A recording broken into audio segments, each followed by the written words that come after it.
Obamacare. Tim Huselkamp is in his district in Wichita, Kansas this morning. Well, Congressman, you have been a key player in all of this from the very beginning on the House side. What do you think you have now accomplished? Well, Bob, we're still debating, hopefully, the issue of Obamacare, which is exceedingly unpopular and clearly unworkable and remains unfair. The last offer we sent to the Senate was 2 weeks ago. They have yet to have a recorded vote, and I find it interesting listening to senators talk about what they might do. The House has passed 15 appropriations bills to keep the memorials open. Take care of the veterans, take care of our troops, and the Senate just sits there. But at the end of the day, what we have accomplished is not much yet. But we have to focus on Obamacare, and we also have to focus on the underlying problem that's been ignored for years, and that's too much spending. But Congressman, don't you have to focus on keeping the government running? Nothing can happen until the government is running. And this idea, I mean, people do this from time to time, but the idea that you can kind of put a wish list, attach it to legislation to keep the government running, why is that a good idea? Well, Bob, you know we've sent bill after bill to the Senate, and they've rejected it. They chose to shut the government down over two issues.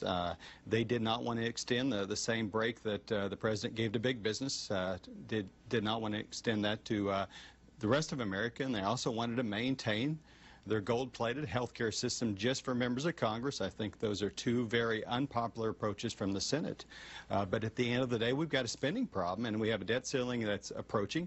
The debt ceiling is not the problem, Bob. It's the fact they've been spending about $1 trillion more than they're taking in. I think most folks are tired not only of the games in Washington, since it's shutting down the World War II memorial, but more importantly, which is why the Tea Party took off, is because they think Washington is ignoring the underlying problems of spending too much money. Well, if I could just interject here, I think you've got a problem coming that may be worse than all of that, and that is if the government has to default on its debts, and the term of full faith and credit of the United States government is no longer operative. I mean, if that happens, we're going to plunge off into the unknown. Nobody knows what the impact of that will be on not just our economy, but the world economy. Would you be willing to let that happen in order to postpone Obamacare, which you haven't been able to do? Obamacare marches on, not marching very well right now, but Obamacare has started, and all of the rest of this is happening. Are you willing to let that happen to prove this point? Bob, I know you're probably surprised to hear me say this, but I agree with Joe Biden. In August of 2011, the last time we had this type of crisis, Joe Biden admitted in China to our folks over there that there will be no default. It's not going to happen. There are no payments due on October 17th to pay our creditors. There are no payments due until November 15th. That's why Moody's has indicated it's not going to have a major impact. Congressman, I don't want to interrupt you here, but that's not what the Secretary of the Treasury says. That is not what he reported. That just is not. You tell me. Well, he said a lot of things a week ago. I think clearly the White House is trying to scare the markets. I think that's unfortunate.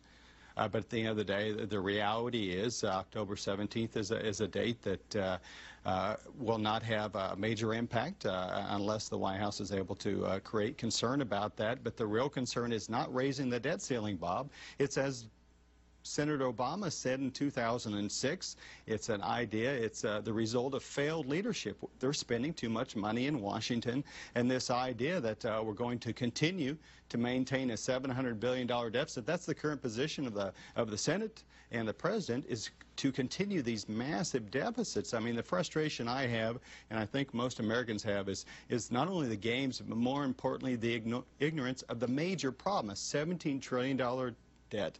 $1 trillion worth of deficits every year for the first 4 years of this administration, another $700 billion. That's why during the debt ceiling proposal last week was to say, hey, let's talk about entitlements. Let's talk about how we can get our spending under control, not in the short term, not this week, this year, but in the next decade. And that's why the House Republicans are pushing for a plan to balance the budget in 10 years. And Obamacare cannot be part of that plan because it blows a huge hole in our deficits. I think you've made your point. You're not backing off. You're not budging a bit. All right. Well, thank you very much, Congressman.